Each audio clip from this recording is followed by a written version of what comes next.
right, everyone. We are going to, this is part 2 of the DLP lecture, or lab, I suppose. So what we're going to do here is we created all our policies, we gave it a little bit of time, and now what we're going to do here is we're going to check out those policies. So we're actually going to demonstrate here. So just to recap here, let's go ahead and go to the portal, as we've done. Go to admin, show all, and we want to go to the compliance center.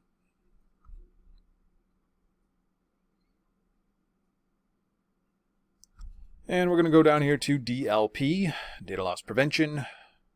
And again, just to go over what we created. We had one for Exchange, we had one for files with SharePoint and OneDrive, we had one for Teams chats and channels, and then I also created a demonstration one here for the client-side testing.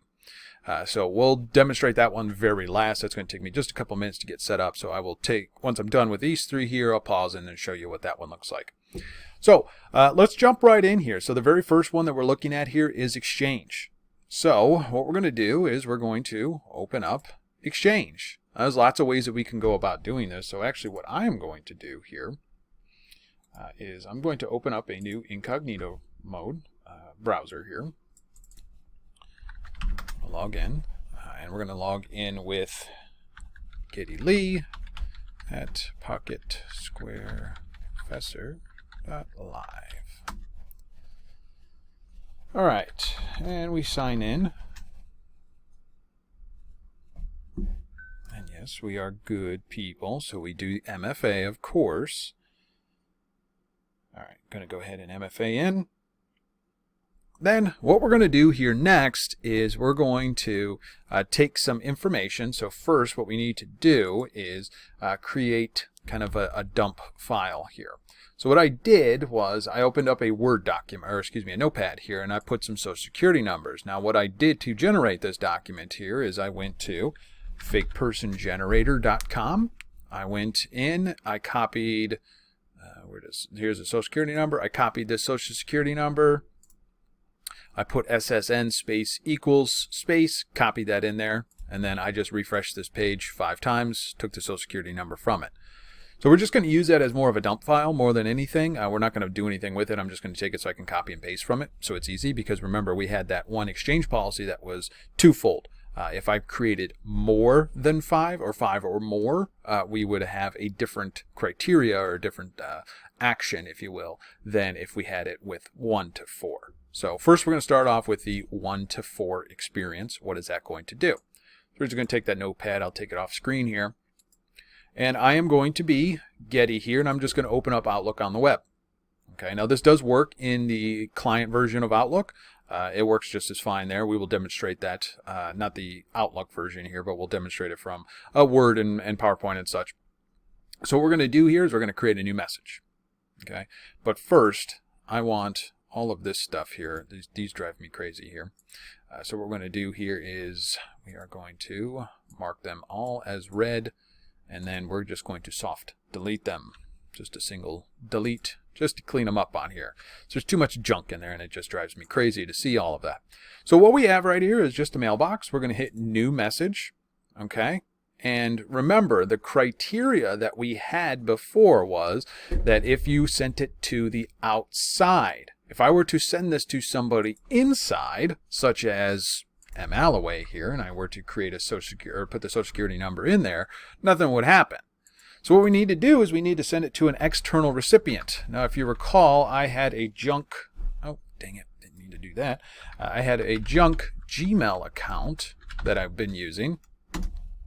And here is, we'll just call this, test information.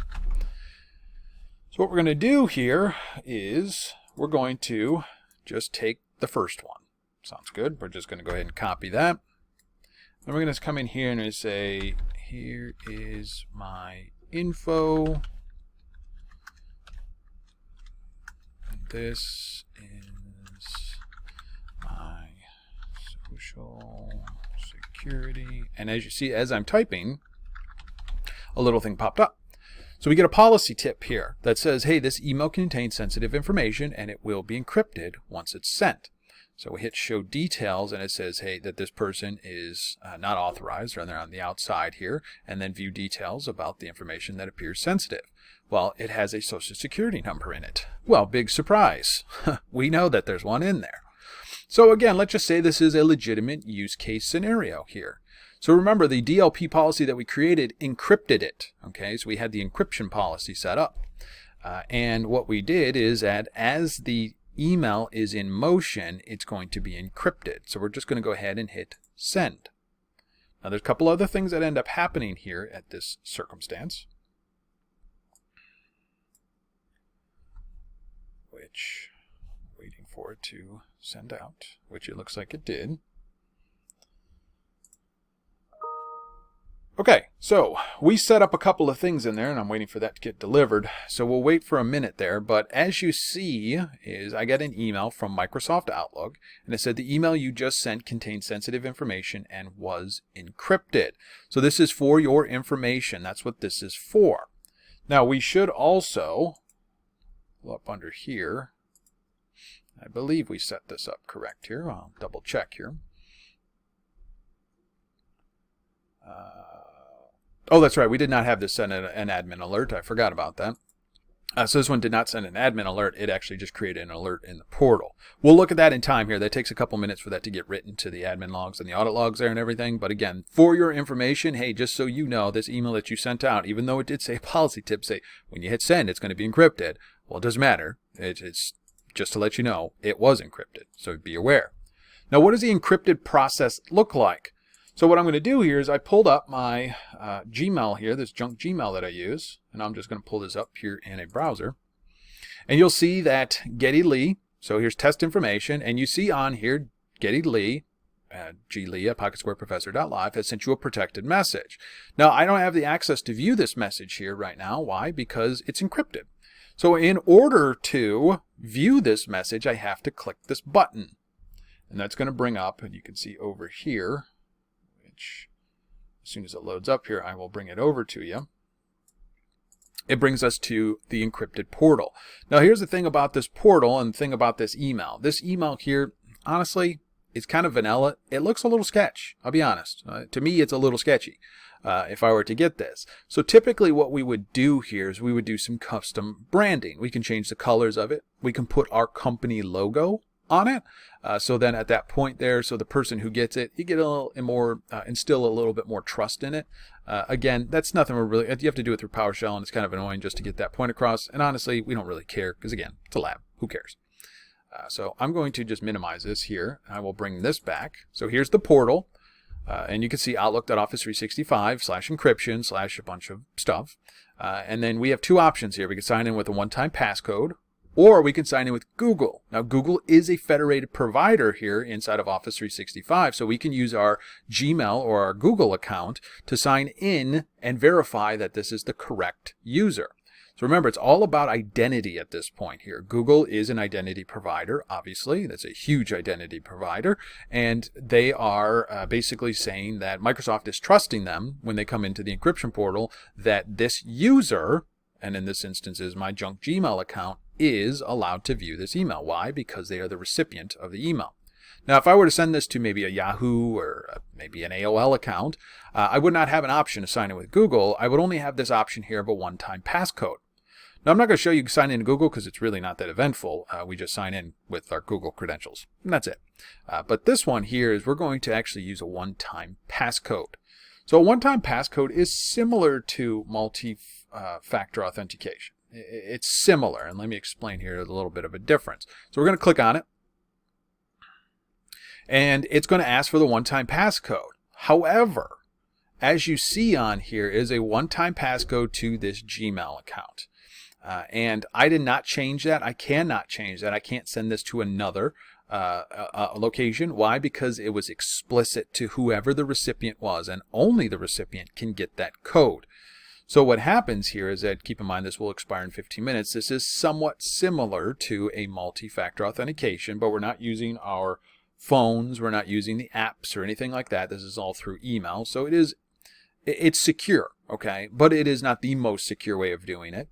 However, going through these lengths to get this encryption and to get through this encryption here, yeah, that's quite a lot to do here for a user. So it really depends, because again, I don't still know what's in this email here. I would have to essentially compromise this account to get it.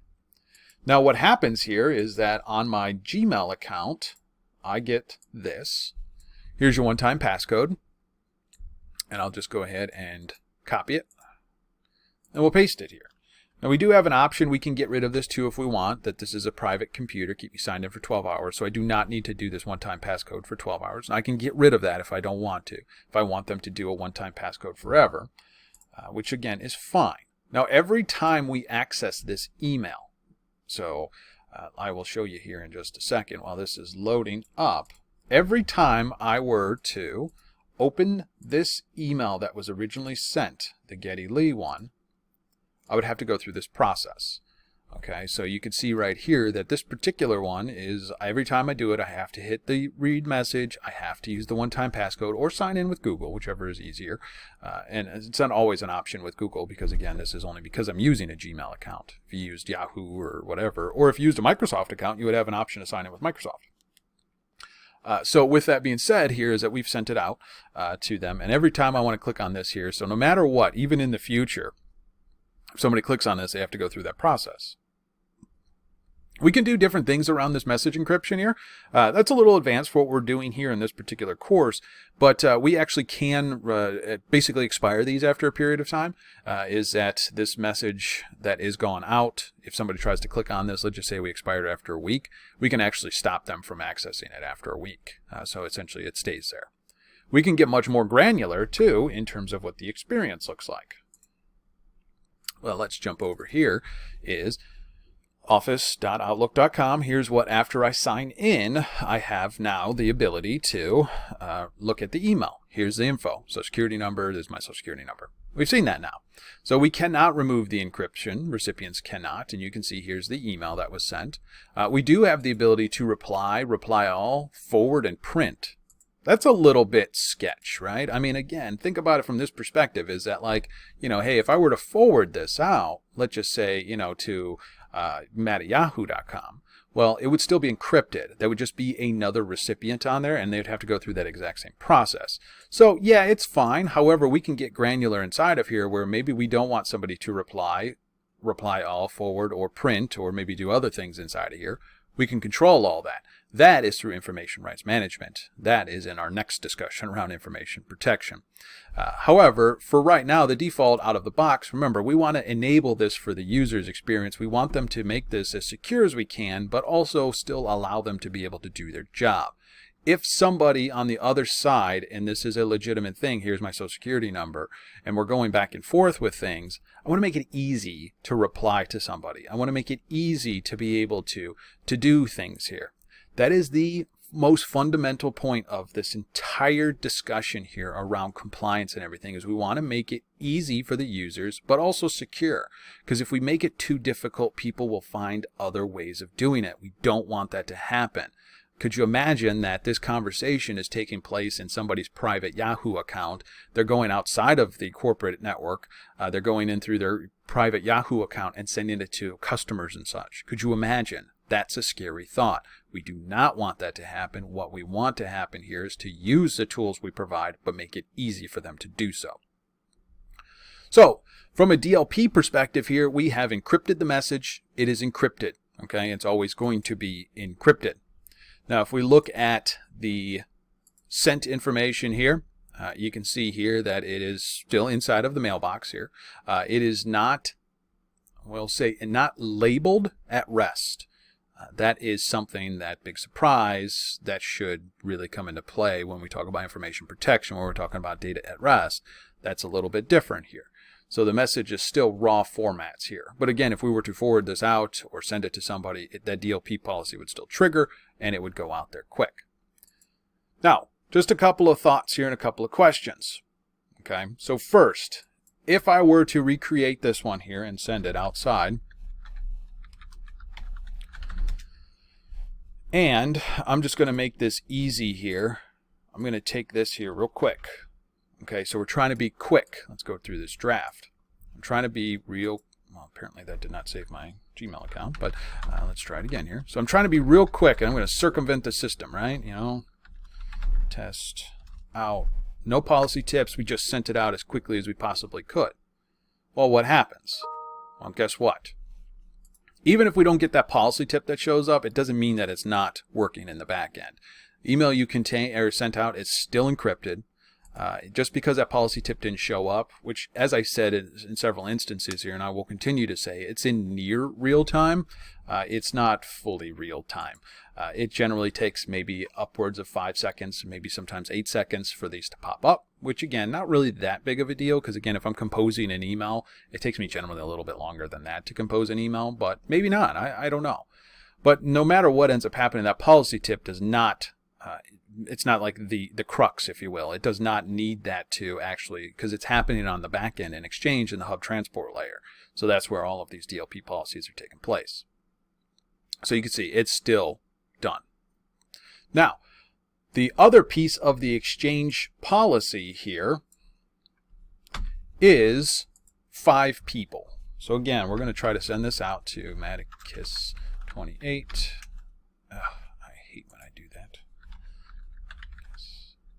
I wish we would just cache this finally. All right, test with 5.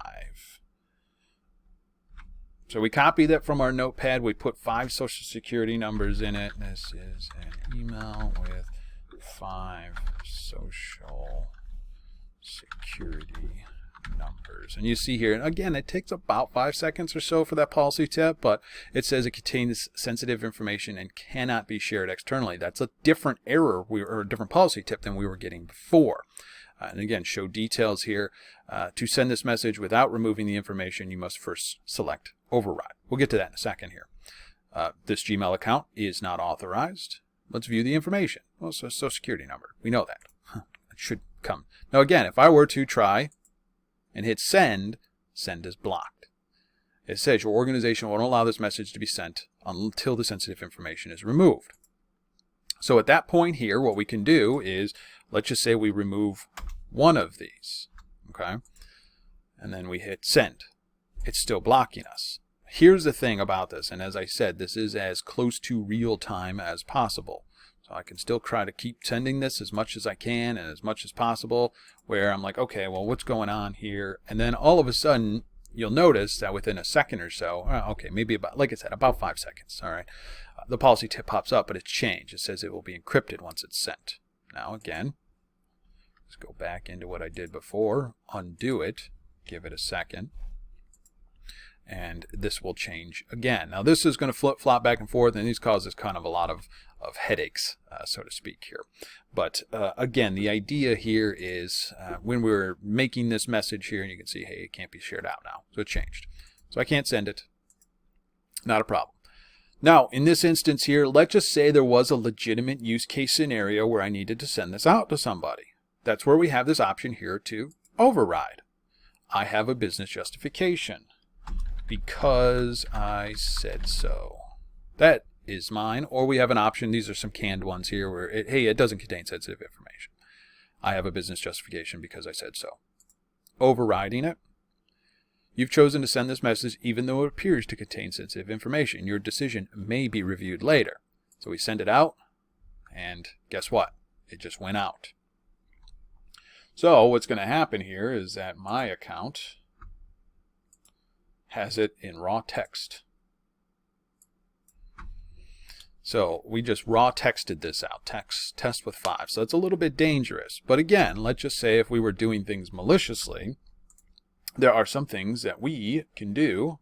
Whoa, too many things open here. There's a couple things that we can do. But one thing you'll notice is that I'm an administrator now. I'm over in my Alloway. High count.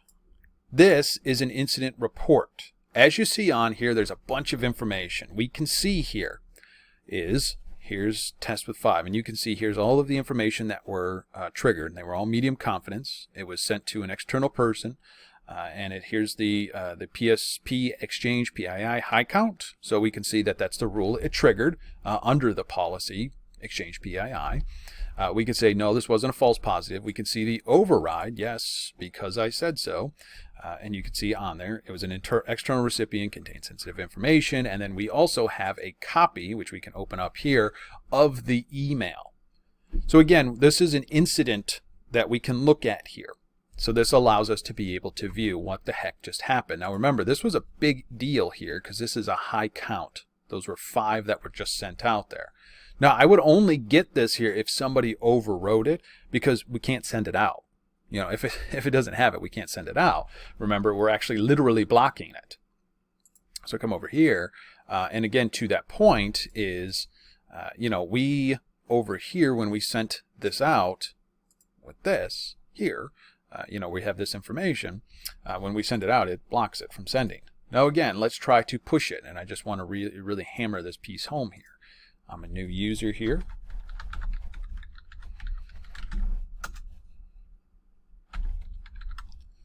Call this a fast test with 5. We're going to put these in here, and then we're just going to try and hit send. As you see there, that policy tip does not need to show up for it to work. The email contains sensitive information and cannot be shared externally. Message blocked. It did not go out of the organization, as you see. I do not have anything over here in my Gmail account. Now, all of that being said, so that's the Exchange experience. Now, I hope, with a little bit of luck, we will have, and you see right here that, hey, it got triggered again. Someone tried to send it, and it was blocked. Now, again, to that point there is that it would never trigger to this point, is if it got to the point where that policy tip showed up. And you can see override no. Okay, severity high. Well, go away. Come on. There we go. Severity high, obviously. You can see everything that we saw before. Same exact concept. Where, you know, we're showing the same things here. We could see the fast 5, you know, all of that. So we've seen all of that here, and that looks cool.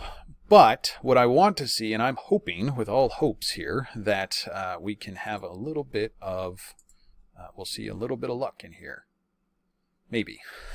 Sometimes it takes a while to write these alerts. Hey, it does. Cool. Oh, that's a different one here. So this is a DLP alert that happened a while ago here.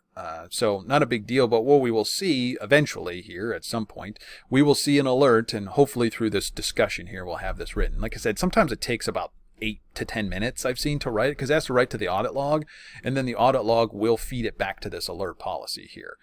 So again, it alerts the admins. We all know that, but what will end up happening is that we will get in the alert portal as well. Remember, we're not dealing, this should not be, if it is perfectly fine to be about 10 minutes behind when we're looking at alerts, because again, when somebody sends it out, by the time we get it, by the time we examine it and everything, that's already 10 minutes have happened. So we will come back to this one here in time, but for the most part, that is how Exchange, the Exchange DLP works. So again, we are stopping anything above 5. We can't allow people to override it, of course. And we are also basically encrypting anything with 1 to 4. So there's obviously lots of incidences here. We'll come back to this this piece over here, and I'm hoping I can get some activities inside of here, because we may get some other ones as well, because I had to tee up some of the desktop, the endpoint DLP pieces here, but you can see there's quite a lot of little things going on here. So we do have a DLP rule match, which, hey, there we go. Okay, so we do see some of these are popping in here. So here's a DLP rule match, which we have a social security number. The policy was Exchange PII, as we see here. It was a low count one. So what we did, we encrypted it, and that's all. And we can see that that happened here earlier this morning. That was probably about 10 minutes ago that happened. We will see other ones as they go here too. We're going to see some endpoint ones. Here's the Exchange one, which this label was applied. When the heck did this happen? Well, this happened in transit. So remember, the label applied here is that you can see the sensitivity label. This is the default one. I don't like the fact that it shows this giant GUID here, but we normally wouldn't use that default one anyway.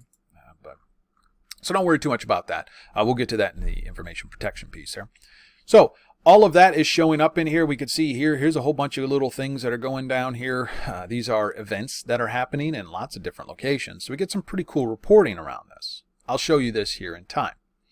But let's continue on with the DLP side. All right, so I'm a user here. I can't use Exchange, or I can send it as long as it's broken apart. But let's try SharePoint and OneDrive. Now, OneDrive's easy because it's the same exact thing as SharePoint. Well, you can use both, of course. And actually, we may even have some in here from previous experiences when we were testing around here. So I'm going to open up my OneDrive. Yeah, so if you recall, we had this here is my social security number document that we had. And you'll see there's a little icon next to it here, and it says it contains sensitive information. Some commands are not available. And we can see here's the policy tip. This is just easily from here. It contains social security numbers, and it cannot be shared or, remember, this is what we wrote little things on here before for the OneDrive. So in this instance, here is my social security number. Now, we did not break this apart, remember. We just did the difference between 1 or infinity. It was the same concept here. So here's a document, and as you see, there's a policy tip here. We're in Office Online. There's a policy tip up here that says this document contains sensitive information, cannot be shared. We can click more options, which again, all it does is just take us over here. So what's the experience if I wanted to share? So I'm just going to go ahead and hit the share button. People you specify. So again, in this instance, I can do people inside. Sure. Hey, Geddy Lee. Looks cool. All right. Well, what about if I were to do, and I'm just going to, you could pick randomly. It doesn't matter. Really, I'm going to do matt@matt.com. As soon as I pick matt@matt.com, send stops. This item contains sensitive information. It can't be shared with people outside the organization. If I click view the policy tip, it's going to, again, take us to where we were. I have the ability to override here too, remember. All right, so here is my social security number. Okay, we're going to override if you have a business justification because I need to submit. Now, this generally takes a second or so, but what will end up happening is that we'll override the policy. So we'll just do a refresh, and hopefully we can do that. Now, I'm not going to share it out to matt@matt.com because that obviously doesn't exist. Or if it does, I don't want them to have this fake social security. They would be very strange. I'm like, why am I getting all of these things? So as you see here, it is outside the organization, but I am able to share. So I have overridden that policy for the time being. So again, once it is scanned, the next time it's scanned, it will be slapped back on, and then you'll have to override it again. So this is essentially the way it works here inside of OneDrive. It's really easy here inside of OneDrive. There's not a whole lot going on. You can see the little icons that are in here. You know, it's actually very easy to work through. Now, we'll just show you how quick. Here's the thing about this is that we have a couple of options here. I'm just going to take these social security numbers, and I'm just going to paste them in there. So here's the document inside of here. We're going to go ahead and just save it. As you see, it is saved. So we'll go ahead and hit the X on it. That is whenever this document shows up. Now what happens right now is that we have, here's the new document. It was saved to SharePoint. It has not been fully indexed yet. So this is one of those scenarios here where we have a minor gap in terms of by the time SharePoint comes by and indexes it, which could be, you know, in the next couple minutes, which, okay, there you go, boom, it's done already. It's super fast, but there is a minor gap there, which then I would say generally half a minute, give or take. It really varies because the SharePoint indexer kind of works. It's magic and it works in the back end there. But again, to that point there is that, you know, hey, it triggered this pretty quickly here, but we do have an option where we can automatically mark all documents that are brand new that are created until they've been indexed. We can mark them as sensitive and not allow them to be shared out. That is an option we have. So that kind of bridges that gap. However, you have to, the users is like every new document that they create will be marked as sensitive until that SharePoint indexer can come and classify it. So that may be, you know, maybe a minute or so before they can share out a document that they just created. So it might be a little bit of an annoyance for them. So it depends. That is off by default. That can be turned on though. Generally speaking, this is not that big of a deal. So as we see here, that's basically the way it works. SharePoint OneDrive, SharePoint's the literally exact same thing. That's the exact same thing. So I'm not going to demonstrate that one because it looks the exact same. It doesn't matter whether it's in OneDrive or SharePoint, it looks the exact same. Now, jumping back over here, the last one we have are Teams chats and channels. Now this one here takes a little bit of effort to get working, so I had to kind of fiddle around with things. But I'm going to pull up Geddy here, and I'm going to pull up Teams.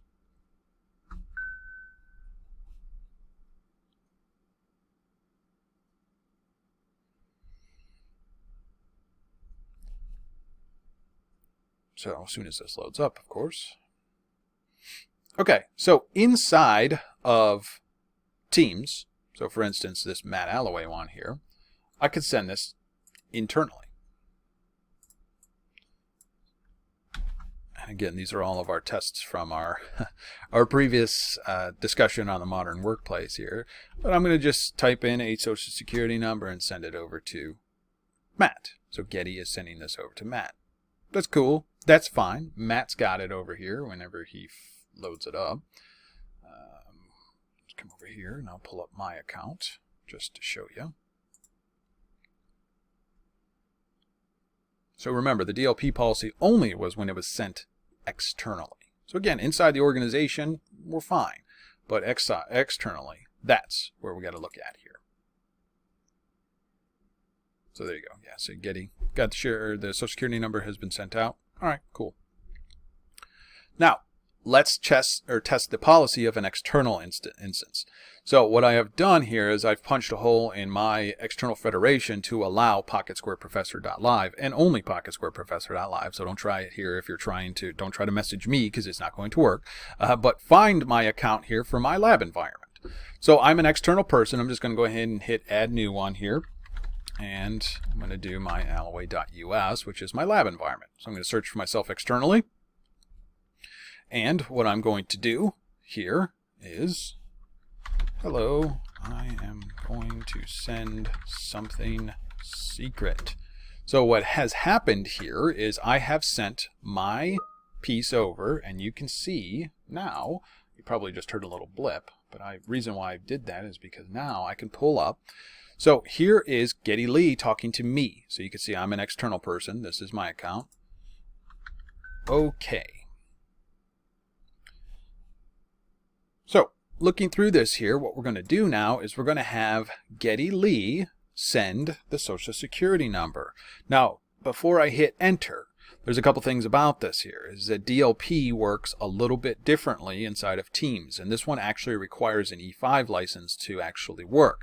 However, there is a minor chance for data disclosure because it goes out and it uses API to rip it from both. And I'll show you what that experience is. So there is a minor period of time here.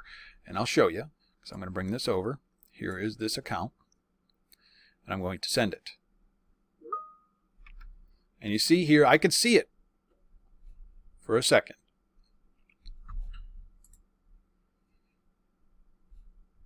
And then you can see here, your message was blocked. So this was, here's the message. This message was blocked. If I come back over to here, so again, from my side, the other side here, the message was blocked due to an organization policy. So there is a minor chance of an issue there. Okay, so we have to be careful with that.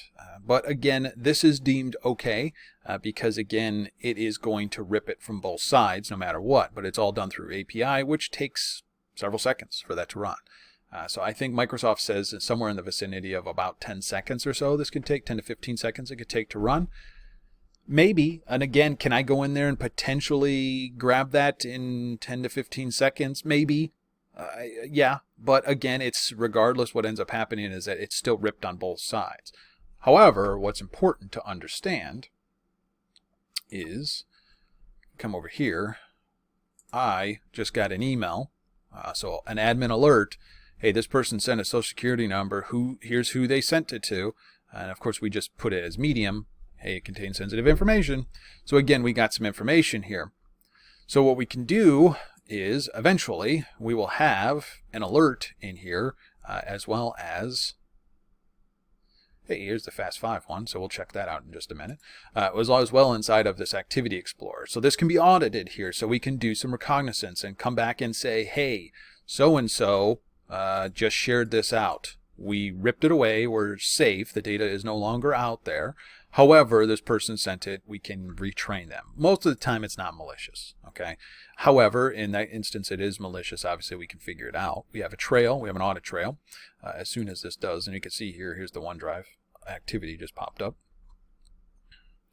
And you can see right there, here's the activity that popped up from OneDrive. Here's the thing about it. The file name, as you can see right here, is here. And this is how SharePoint puts their file names. So don't worry too much about that there, but that's how SharePoint does it. It does, these are spaces are non-good. It can't have spaces inside of a name, especially because it's normally going to be a web link. As you see right here, the file path is a web link and you can't put spaces inside of it. So they replace it with percent signs. So as you see here is that, here's the link. We can look at the parent here. We can go and do some recognizance on it as well. All of that looks fine here. We can come back in and say, all right, well, social security number, this is when it happened. Here's some information around it. Now remember, it was blocked, so we're good there. I'm hoping this Teams one gets written to it here soon, just so we can kind of button that one up. But, well, while we're waiting here, why don't we come over here to the alerts? And we do see an alert over here with this, remember that fast test 5? So if we come on here, we will see that, hey, there's an alert. We can have an alert ID.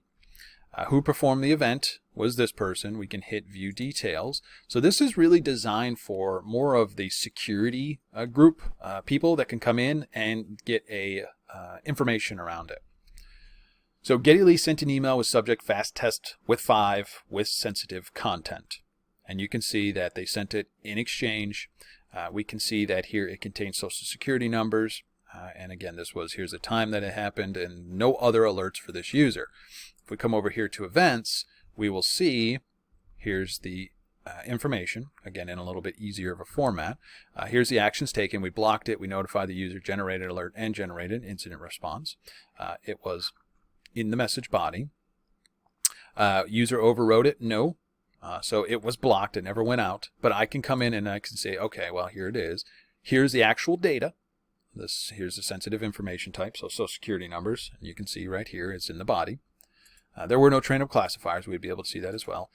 If you care, and if anybody really does care about metadata and looking at it, we could potentially look at metadata here, which this is very difficult to read, but here's the metadata of the files. But looking at it here, we get a good idea. Here's the recipient, dismaticus28@gmail.com, as you see on here. Geddy Lee sent it. And basically we're seeing all of this. Now we have options here. We can download the email and get an actual .msg of it. Sure. We can also go to actions. Come on. Why are we not? Oh, okay. So it's going to take us back over here. I don't know why that just kind of, when I click on actions, nothing happens. So what it's supposed to do is take us back over here to this manage piece. But neither here nor there. So what we can do is we can assign this to people. Hey, here's the status, and I'm going to assign this to people. Like, hey, SOC team, Security Operations Center, SOC team. Here you go. I'm going to send this to them. I'm the security architect, or I'm the person kind of, responsible for just kind of keeping track of compliance and such. And we say, okay, security team, SOC team, I'm going to assign this to you and check it out. And then you can keep track of these alerts and everything that's going on with it, and keep track of what their updates are and all of that. So again, we have the ability here to push this out and see what the heck happened. And if it's a SOC team or whatever just says, okay, well, this person just needs to be, they forgot, they didn't know, and then they can resolve it on their own and basically say user needs to be trained more, something like that. So again, this whole piece here allows us to be able to keep track of the alerts that are going on in our organization. If we come up here to the alerts section here, these are going to be our global alerts. And there's a lot of them, as you see on here. There are quite a lot of them. Here's the chats and channel one. Looks like it was finally written on here. But looking at it here, we have lots of different things. And then here's the Teams conversation one here. We set that as a medium. Same exact concept here. View details. What are we doing? We're seeing that. Whenever this wants to load up here. Okay, here's who performed the event. Microsoft Teams and chats. We can see here that they were done through Teams, chats, and channels. And then kind of looking at the events, what ended up happening. Again, same exact concept here. Actions taken, we blocked access, notified, we know no. It had a social security number, 85% confidence, and here's the receiver. So that was the recipient of it. So again, to this point here, same exact concept applies here. Now what we can also do is that we can say, all right, well, you are a pattern-based user here. So we're seeing all alerts relative to this G. Lee person here. So what on earth are you doing And that's where we could start looking at, here's your patterns and here's your, and again, maybe Geely is a, we'll say, I don't know, an angry employee or something, and is trying to share out, sensitive data or something, trying to sabotage the company. Well, we can get ideas here of what they have done, and this all information here is going to build upon patterns of that user. What are they doing? How are they working with it, and such. So overall aspect here, DLP, we've looked at Exchange, we've looked at OneDrive, SharePoint, we looked at Teams, chats, and channels. The final piece here is what we got to do is look for the DLP for the client side. Now, as I said, the client side is not something that you can just really lab out. However, if you are so inclined, you can. What you have to do is you have to take a device. It has to be joined to Azure AD, to the Azure AD tenant, whether it be hybrid joined or just standard Azure AD joined, and you have to enroll it into the Defender for Endpoint portal. And then once you do that, we can start getting information about Endpoint DLP. And as you see here, I enrolled a device here and it's automatically picking stuff up, which is kind of cool. So if we come down over here, we will see, we have endpoint devices here. Here's stuff, a bunch of different things that are on here. Hey, here's super secret documents. So these are things that I've just kind of already had on the file. You could see they read it, they renamed it, DLP apply, or excuse me, that's not a DLP one on there, but you can see different things on here. So again, with that being said, give me just a second here. I got to have my machine booted up. I have to look at it, and I can give you the demonstration. Let me get that machine booted up. It'll take me about 5 minutes or so. I'm just going to pause. We'll come back here in just a couple of minutes when I'm up and ready to demonstrate how DLP can work on the client side. Okay, and now we're back up. I just want to show you a demonstration here. This is a computer that I have joined to Defender for Endpoint and everything. And I want to give you an idea here of what the Endpoint DLP can do. So I have a IP version 6 here. This is a test from what we created. You can see we have this. So again, let's just say that this particular piece of data is very sensitive, okay, and we want to stop it. Well, in this instance, we've already seen what we can stop from Exchange. We can see what we've done from OneDrive and SharePoint. We've seen what we can do from Teams. Well, what about some other pieces? So this is where we can start looking at that here.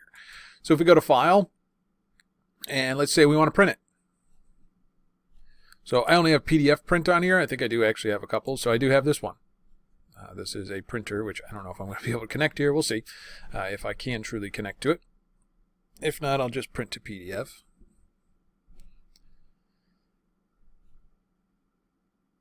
It does not appear that it is going to like it. So we'll just close that out there and we'll just print to PDF. It's fine.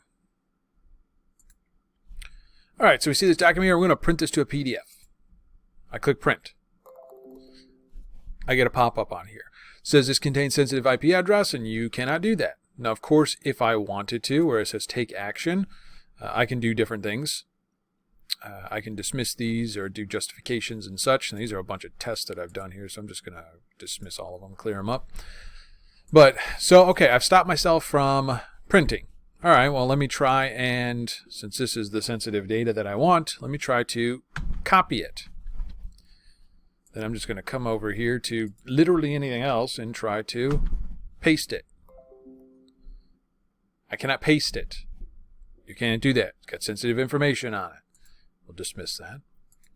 Okay, well, what if I'm going to try and be sneaky here? I'm going to pull it up. Here's the information, and I have a USB drive here. I'm going to take it, I'm going to copy it over to it. Can't do that either. IP address detected. So now I've done this in 100 different places. Maybe, hey, I can't.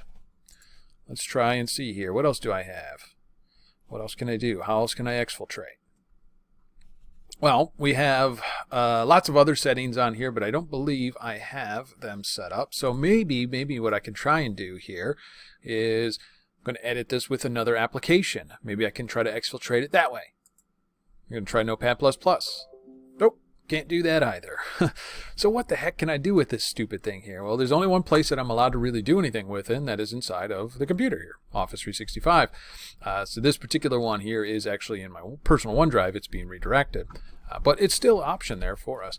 So again, we don't have a lot of options here of what we can do with this sensitive data. Now, I do not have anything set up here from I don't believe I have Chrome on here, do I? I do have Chrome. Let's see if I can try it. I may be able to. I may have it blocked here. But I think I do have drive.google.com. Let's see if that's going to work. Nope, that is blocked as well.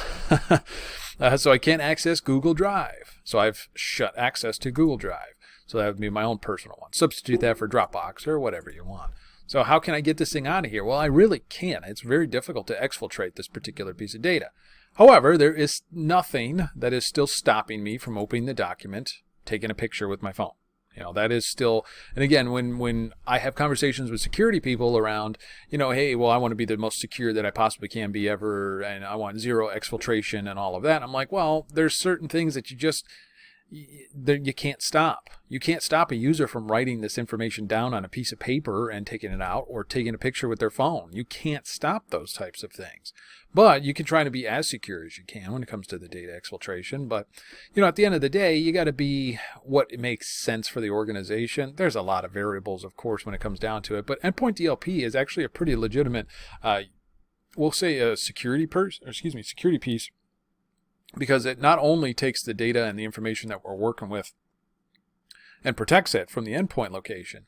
So if things are not in Office 365, we can, you know, protect it still, stop it from being printed and such. To really coming down to the idea here is that wherever it goes, it is being protected. Now there's one last piece of this here, and that's what not one last piece, but one next piece that we're going to talk about here is around the idea of information protection. If I were to put sensitivity labels on these, and if I wanted to take this document and make it secure to the point where no matter where that document is, if it does exfiltrate somehow, some way, the protections on it are going to be persistent. So that is another layer that we can add on top of this here. So I'm going to go ahead and minimize this and just kind of end this conversation around the idea that protections are very vast inside of Office 365. We looked at it from many different facets. There's more, of course, more ways that we can do it. We can deep dive into all of these facets here, but I wanted to give you a high-level overview of what could be done. So with that being said, that is it for the DLP side. We're going to jump into the information protection side. And then what we're going to do there is going to set up sensitivity labels. Now that one too will be broken down into two separate labs because we have to create the labels and then we have to publish them and wait for them to come back around. So with that being said, we are done here for this particular lab. We're going to jump over into the next one. Thank you for your time. See you over on the next one.